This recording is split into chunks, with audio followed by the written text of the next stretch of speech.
तो कहानी की शुरुआत होती है और हमें दो पुलिस वालों को दिखाया जाता है जो कि एक क्रूर नाम के आदमी को मर्डर के केस में कहीं लेकर जा रहे होते हैं। तभी हम देखते हैं कि इनकी गाड़ी एक रेलवे क्रॉसिंग के पास रुक जाती है। तभी इनके साइड से एक दूसरी कार आकर इन पर जोर से हिट करती है, जिसके बाद हम देखते हैं कि इस कार में से दो लोग निकलते हैं जिनमें एक लड़का होता है और एक लड़की थी। यहाँ पर हम जान पाते हैं कि लड़के का नाम फ्रैंक और लड़की का नाम सैबी था। और यहाँ पर हम जान पाते हैं कि ये दोनों फ्रैंक के ही पार्टनर थे, जिसके बाद हम देखते हैं कि ये दोनों फ्रैंक को बचाकर उन दोनों पुलिस वालों को वहीं पर मार देते हैं। अब ये सीन यहीं से कट होता है और इसके बाद हमें एक मैरी नाम की लड़की को दिखाया जाता है जो कि एक बहुत ही अच्छी स्विमर होती है। अब यहाँ पर मैरी को इतना अच्छा स्विमर देखकर उसके मॉम डैड भी उसके तरफ थे। यहाँ पर हम जान पाते हैं कि उसके मॉम डैड एक डॉक्टर होते हैं, जिसके बाद ये लोग अपनी खुशी में एक फैमिली वेकेशन का प्लान बनाते हैं।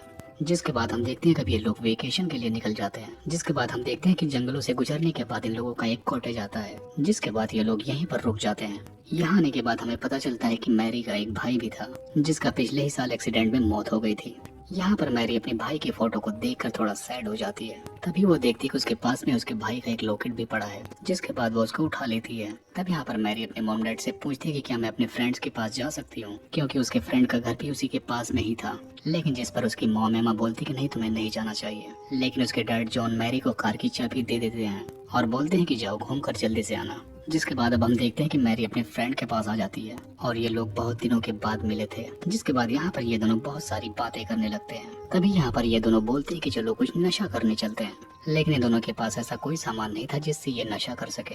तभी हम देखते हैं कि इनकी बातों को एक दूर खड़ा हुआ लड़का सुन रहा होता है, जो कि इनसे बोलता है कि तुम्हारी जरूरत के सारे सामान मेरे पास हैं, मैं तुम लोगों की हेल्प कर सकता हूँ। जिसके बाद हम देखते हैं कि ये दोनों लड़के उस जस्टिन नाम के लड़के के साथ उसके घर पर चली जाती हैं। यहाँ पर आने के बाद ये दोनों सुट्टे खींचने लगती हैं। यहाँ पर ये तीनों लोग अब काफी मजे कर रहे थे। तभी हम देखते हैं कि यहाँ पर जस्टिन के फादर उनके कुछ साथी भी आ जाते हैं और तब यहाँ पर हमें पता चलता है कि ये लोग वही थे जिन्हें हमें मूवी के स्टार्ट में दिखाया गया था। यहाँ पर ये लोग आकर जस्टिन से बोलते हैं कि ये सब यहाँ पर क्या हो रहा है, लेकिन तभी यहाँ पर जस्टिन के फादर और उनके साथी यहाँ पर दोनों लड़कियों को पकड़ लेते हैं और कहते हैं कि अब हम तुम्हें यहाँ से जाने नहीं दे सकते। यहाँ पर मैरिन से रिक्वेस्ट करते हैं कि हम दोनों कभी किसी से कुछ नहीं बताएंगे, बस आप हम लोगों को यहाँ से जाने दीजिए। लेकिन ये लोग यहाँ से इन सबको जाने नहीं देते, बल्कि इनके साथ बदसलूकी करने लगते हैं। तभी हम देखते हैं कि मैरी खुद का पीछा इन सबसे छुड़ाकर बाथरूम में जाकर छिप जाती है और वहाँ जाकर वो पुलिस को फोन लगाने लगती है। लेकिन वहाँ पर फ्रैंक आ जाता है और यहाँ पर उसको मारते हुए उसका फोन भी तोड़ देता है और इसके बाद वो फौरन बाहर जाकर मैरी का भी फोन तोड़ देता है। अब यहाँ पर मैरी जस्टिन से हेल्प मांगती है, लेकिन यहाँ पर वो भी बहुत मजबूर होता है क्योंकि जस्टिन का फादर बहुत ही स्ट्रिक्ट था।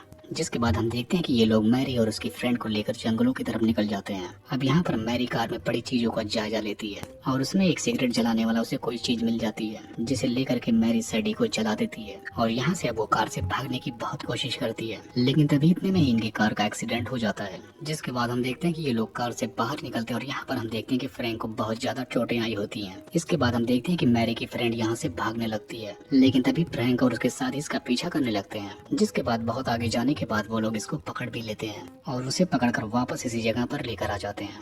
अब यहाँ पर हम देखते हैं क्रूक भी इसके पेट में चाकू से स्टेप करके उसे मार डालता है। यहाँ पर ये लोग इसके साथ बहुत ज्यादा टॉर्चर करते हैं। अब यहाँ पर हम दूसरी तरफ देखते हैं कि जस्टिन का फादर जस्टिन को मैरी के साथ जबरदस्ती इंटीमेट होने के लिए फोर्स करने लगता है, लेकिन यहाँ पर जस्टिन ऐसा नहीं करता। तब यहाँ पर क्रूक ही जबरदस्ती मैरी के साथ इंटीमेट होने लगता है और यहाँ पर ये सारे लोग बारी बारी मैरी के साथ इंटीमेट होते हैं। जिसके बाद जब इन सबका हो जाता है तो मैरी यहाँ से उठकर इन सबको मारने के बाद यहाँ से भाग जाती है। जिसके बाद हम देखते हैं कि मैरी भागते हुए एक नदी में छलांग लगा देती है, क्योंकि हम जान पाते हैं कि मैरी बहुत ही अच्छी स्विमर थी, तो वो नदी को तैरते हुए पार कर लेती है। जैसे ही मैरी दूसरी तरफ निकलती है तभी इनकी गोली उसको लग जाती है और ऐसा देखकर इन लोगों को लगता है कि मैरी मर चुकी है।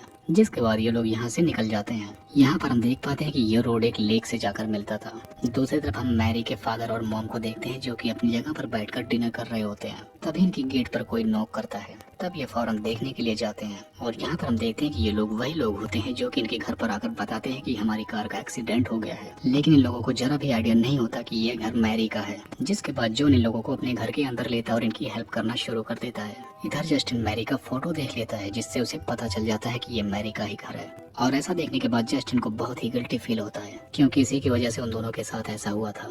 अब जस्टिन इतना सब कुछ सोच लेने के बाद वो मैरी के मॉम डैड को सब कुछ बताने के लिए जा रहा था, लेकिन यहाँ पर ये देखता है कि क्रूक इन सबसे बातें कर रहा था। तो जस्टिन के पास मैरी का लॉकेट होता है और वो मैरी का लॉकेट ले जाकर किचन में रख देता है। अब यहाँ पर ये चारों गेस्ट रूम में सोने के लिए जाने लगते हैं। इधर उसके मॉम डैड मैरी के बारे में सोच रहे थे कि वो अभी तक घर क्यों नहीं आई। तभी इनके गेट पर फिर से किसी के नॉक करने की आवाज आती है। जब ये लोग बाहर जाकर देखते हैं तो इन्हें दिखाई देता है कि मैरी बाहर फर्श पर बहुत ही बीमार हालत में पड़ी है और वो बहुत जख्मी भी थी। अब ऐसा देखने के बाद उसके मॉम डैड बहुत ही ज्यादा घबरा जाते हैं। अब जॉन मैरी को लेकर अपने घर के अंदर जाता है और उसका ट्रीटमेंट करना शुरू कर देता है। यहाँ पर जॉन को पता चलता है कि मैरी के साथ किसी ने जबरदस्ती की है। एमा जब अपने किचन के अंदर आती है तब उसे मैरी की लॉकेट वहाँ पर मिलती है। तब एमा ये बात आकर के जॉन को बताती है। तब यहाँ पर जॉन को सारी बात समझ में आ जाती है कि मैरी को जो कुछ भी हुआ है इन्हीं लोगों ने किया है। अब हम देखते हैं कि जॉन फौरन वहाँ से उठकर बेसमेंट में जाता है अपने हथियारों को ढूंढने के लिए और एमा अपने किचन में जाकर चाकू ढूंढने लगती है ताकि ये लोग अब उनका यहीं पर काम तमाम कर दें। तभी हम देखते हैं कि यहाँ पर फ्रैंक आ जाता है और उससे बोलने लगता है कि मुझे नींद नहीं लग रही, क्या मुझे कुछ पीने के लिए मिल सकता है। और सामने ही फ्रिज पर मैरी का फोटो भी लगा हुआ था। तब यहाँ पर एमा इसको सेड्यूस करते हुए बोलती है कि तुम अपने रूम में जाओ और मैं ड्रिंक लेकर आ रही हूँ। तभी फ्रैंक यहाँ पर मैरी को देख लेता है और ऐसा देखने के बाद इसकी बिल्कुल फट जाती है। ये सोचता है कि आखिर ये यहाँ पर कैसे आ गई। तभी यहाँ पर फ्रैंक को भी पूरी बात समझ में आ जाती है कि ये मैरी का ही घर है। तभी एमा यहाँ पर फ्रैंक के पीछे से आकर उसके सर पे एक जोरदार बोतल से हमला करती है, लेकिन यहाँ पर फिर भी फ्रैंक एमा पर भारी पड़ जाता है। लेकिन तभी यहाँ पर जॉन भी आ जाता है और वो दोनों मिलकर अब फ्रैंक पर हमला करने लगते हैं। यहाँ पर जॉन फ्रैंक के हाथ को काट कर उसके सर पर एक जोरदार हैमर से वार करता है, जिसके बाद अब ये लोग गेस्ट रूम में आ जाते हैं जहाँ पर ये तीनों सो रहे होते हैं। जहाँ पर हम देखते हैं कि जस्टिन भी अपने हाथ में एक गन लेकर वहीं पर बैठा होता है, लेकिन जस्टिन यहाँ पर कुछ नहीं बोलता और गन उनको दे देता है। तभी यहाँ पर सैडी जग जाती है और जॉन उस पर गोली चला देता है और सैडी यहाँ पर मारी जाती है। इधर हम क्रोक को देखते हैं जो कि एक विंडो के जरिए कूदकर भागने की कोशिश करता है और वो वहाँ से भागते हुए फिर से इनके घर के अंदर आ जाता है। तभी वो देखता है कि उसका भाई भी वहीं पर मरा पड़ा हुआ है और ऐसा देखने के बाद क्रोक को बहुत गुस्सा आती है। यहाँ पर ये कंफ्यूज हो जाता है कि आखिर ये लोग मुझे मार क्यों रहे हैं। तभी यहाँ पर इसे एमा के कपड़े नजर आ जाते हैं और ऐसा देखने के बाद क्रोक को सारा माजरा समझ में आ जाता है। इधर जॉन भी उनके रूम के अंदर आ गया था। जैसे ही जॉन घर के अंदर आ जाता है क्रोक उस पर हमला कर देता है, लेकिन इस बार क्रोक जॉन पर भारी पड़ जाता है। अब यहाँ पर हम देखते हैं क्रोक जॉन को मार ही रहा था। तभी यहाँ पर जस्टिन आ जाता है और वो फौरन क्रोक पर गन पॉइंट कर देता है, लेकिन तभी क्रोक उससे गन छीन कर उस पर ही रिटर्न वार करने लगता है। लेकिन तभी यहाँ पर एमा आ जाती है और उस पर एक गैस टैंक से हमला कर देती है और इसके साथ साथ जॉन भी उठकर इन सब पर हमला करने लगता है। यहाँ पर हम देखते हैं कि जॉन क्रोक के बॉडी की एक नस काट कर उसको पैरालाइज कर देता है और इसके सर को एक माइक्रोवेव में डाल देता है, जिसकी वजह से इसका सर गर्म होकर फट जाता है। जिसके बाद हम देखते हैं कि ये लोग एक लेक के जरिए यहाँ से निकल जाते हैं। यहाँ पर हम देखते हैं कि मैरी और जस्टिन दोनों साथ में होते हैं और इसी के साथ इस मूवी का यहीं पर एंड हो जाता है।